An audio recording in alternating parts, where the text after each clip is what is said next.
Alright, so we have an HP P3015 jamming tray 2. This one in particular with duplex. We got about 3 pages in on a 10-page test, and you can see that it has fed a sheet a little too early, and it caused the sensors to go out of whack. So I'm going to show you how to clean the solenoid and get to the solenoid and have the printer back on and running in 30 minutes. First, we're going to remove the rear door.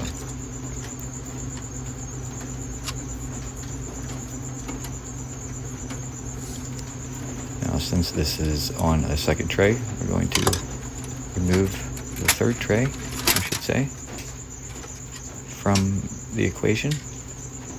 I should have done this from the start, but we're just removing the rear cover, the rear door. Now we're taking off the left side cover screw, and this is where it's important to take it off of its extra trays. Pry the clips in the back. Use a flathead screwdriver in the middle to release the clip, and it should pop right off.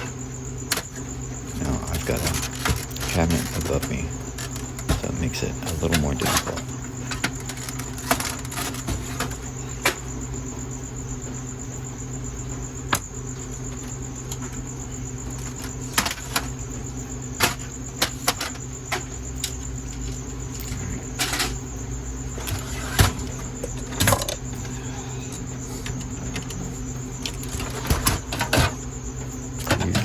Start the top if you want to. Since the cabinet is above me, I'm going to take this top cover screw off from that side, and then I'm going to work on the right side covers.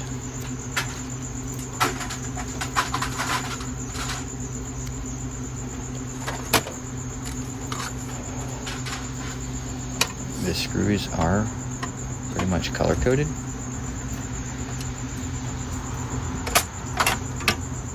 If you are anal like me, you will put them back where you found them. So we're removing the upper rear cover. This will expose the other 2 screws for the top cover.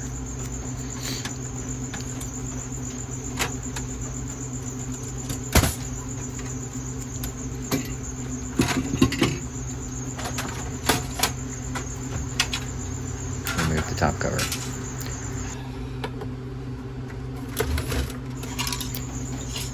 Next we're going to take the display off. There's 1 screw holding it on, and the plug. I'm going to unplug the plug, get it loose.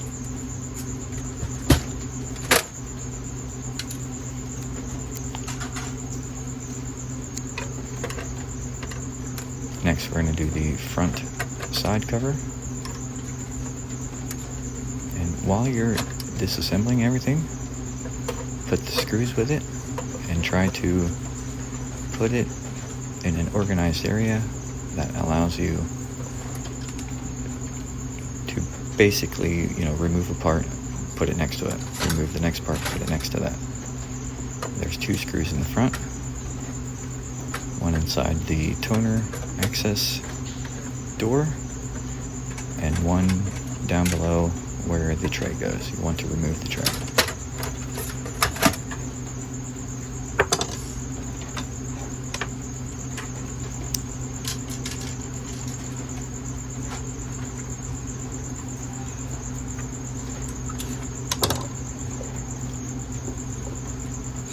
Next, we're going to remove the fan and fan shroud.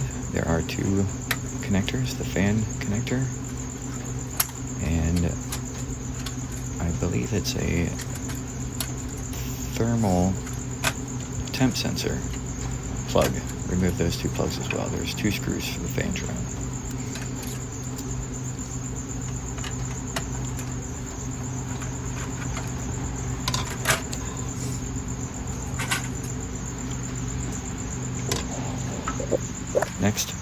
remove the laser ribbon cable and the air duct shroud. That'll make it easier to put the ribbon cable on later. Next, we're going to disconnect all the connections to the formatter board. There's a few up top. Right there in that area, there's a few.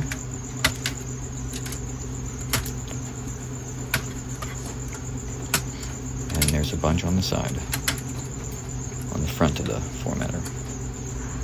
Next, we're going to remove the interlock switch. It can be a little complicated, but it'll come out. Just release the back tab, pull it up. There's also the bypass solenoid you want to unravel while you're there. And then you want to remove the two connections for the exit sensors.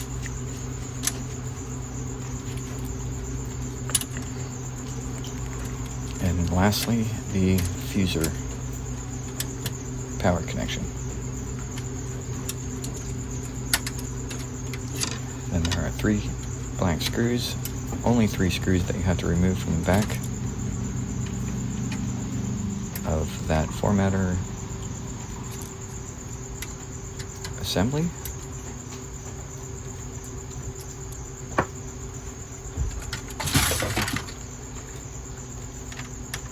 One on the bottom right that connects the plastic handle, and one on the front on the bottom, and 2 on the top.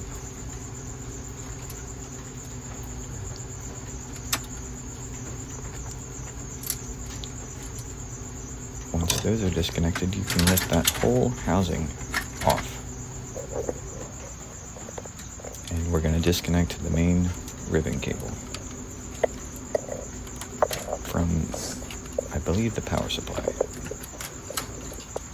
But we want to remove that. Now you can lift the whole formatter assembly out of the way.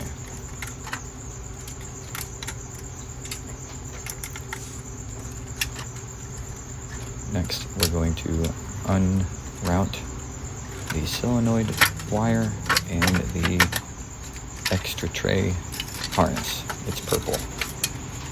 Get that out of your way.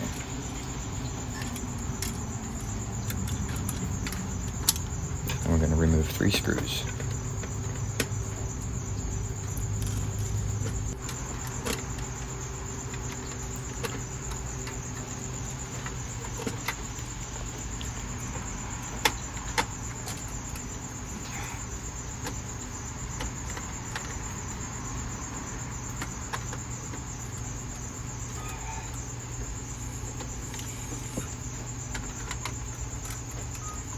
Alright. Once you remove the 3 screws, you can remove the black plastic shroud that covers the P3015 paper feed solenoid. We're going to remove the solenoid with 1 screw. And you can see HP's infinite wisdom, the foam has deteriorated, leaving the adhesive exposed, and it does not solenoid correctly. So we're going to clean the lever arm of any sticky residue, and there's 2 ways you can do this fix. You can put your shrink wrap over a little tab on the main solenoid housing, or you can put it on the lever arm. The lever arm actually fits a little bit better, but make sure that if you do the lever arm, that you clean the rest of the residue where the foam pad existed.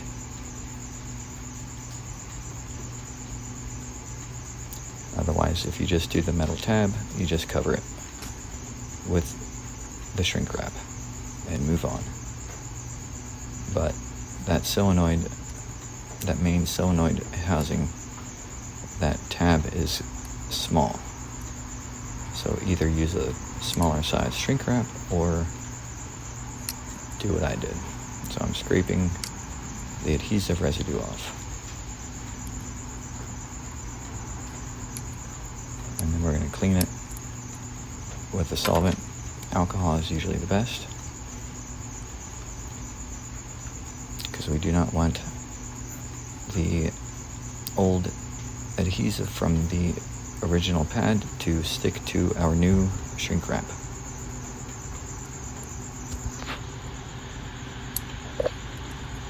If you're using the lever arm, position it properly and give it a little heat. That way it stays in place.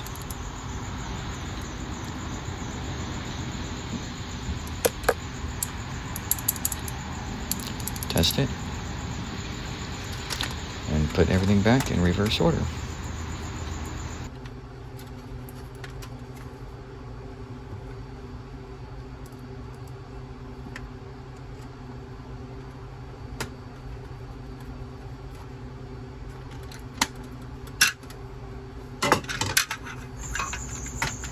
When putting the shroud back, make sure you insert the main ribbon cable in its slot and ensure that the one gear that sometimes comes out with it is put back in its place.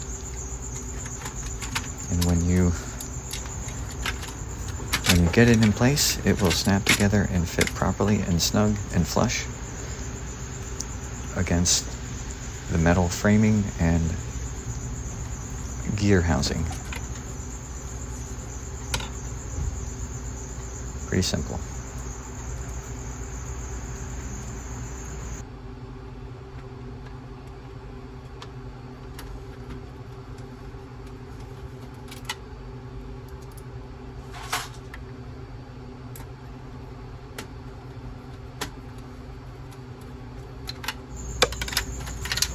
Make sure that you reroute your solenoid wire and your extra tray harness.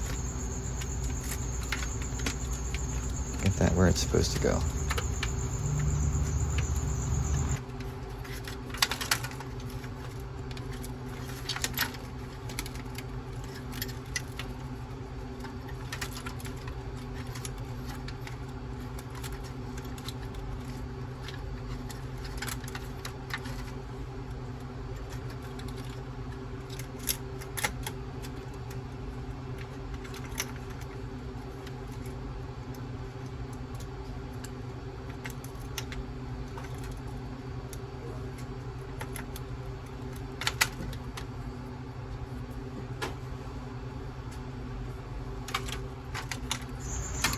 Next, we're going to reinstall the formatter housing. Just set it in there enough that you can get the ribbon cable reinstalled, and it will slide in place. Make sure your screw holes are on the correct side of the tabs that it provides, and also feed your laser ribbon cable through its appropriate slot.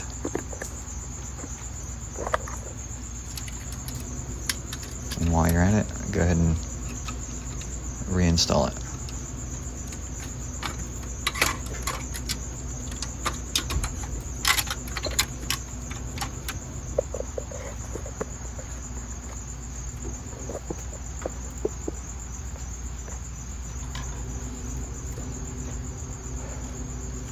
Next, we're going to fasten the screws. They're all black screws, by the way.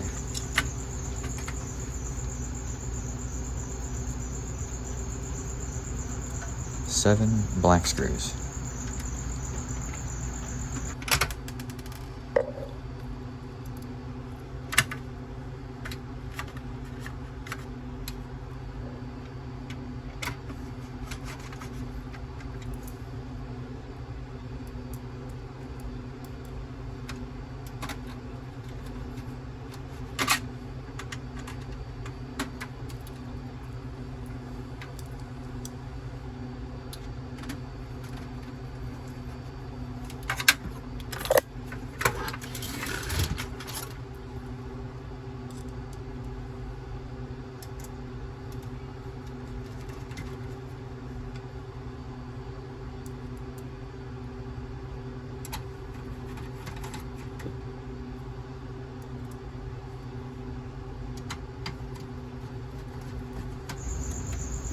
that the screws are fastened, reconnect all your connections that you can. All the wire harnesses and plugs will fit in its appropriate slot. You cannot mess it up with HBs.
Also, make sure that you reroute your bypass solenoid wire.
Next, we're going to reinstall the fan and its two connections.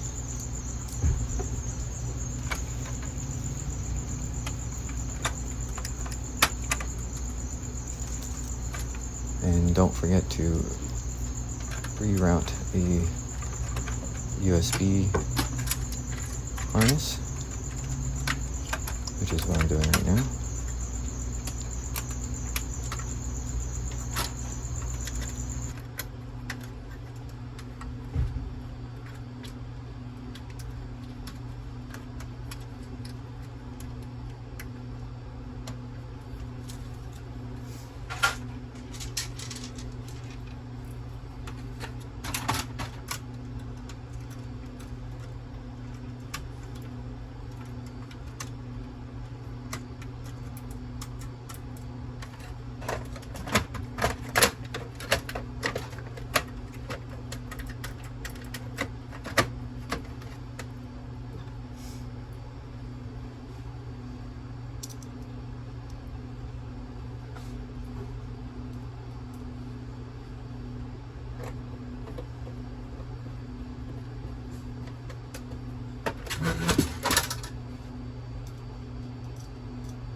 Another important step,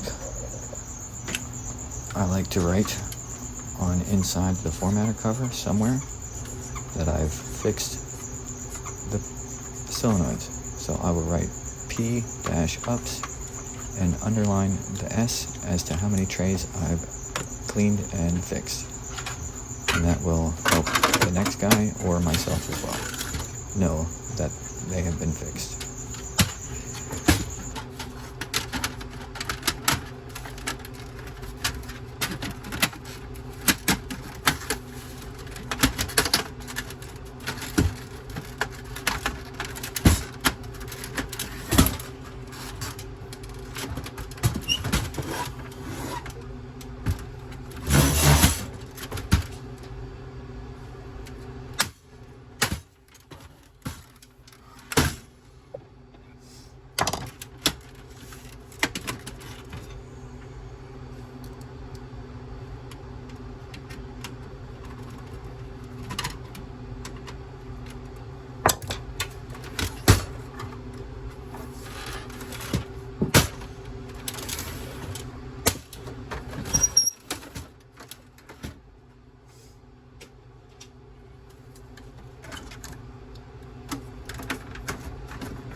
Next step for us is to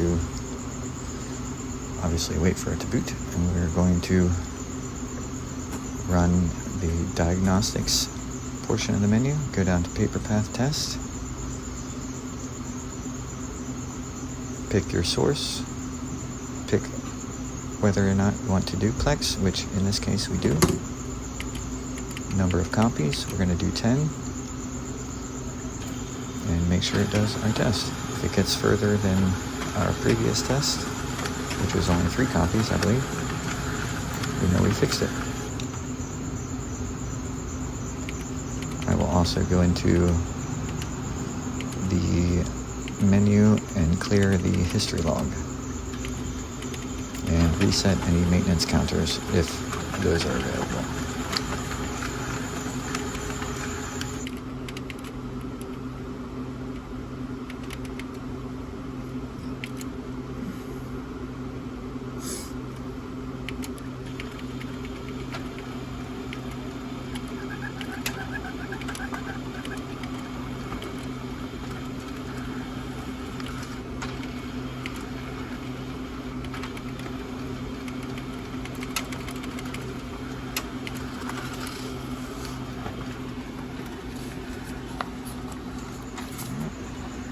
Did our 10 pages, you can see duplex is on.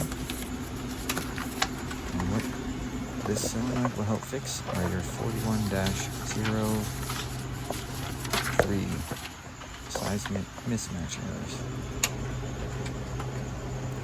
or if it's pulling too many sheets at a time, if you're getting blank pages in between print jobs and between regular images. And this machine will now print another 1,000,000 pages.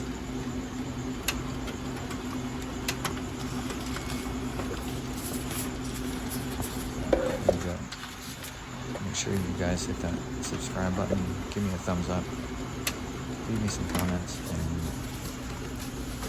this is how you fix a solenoid in 30 minutes on a P3015.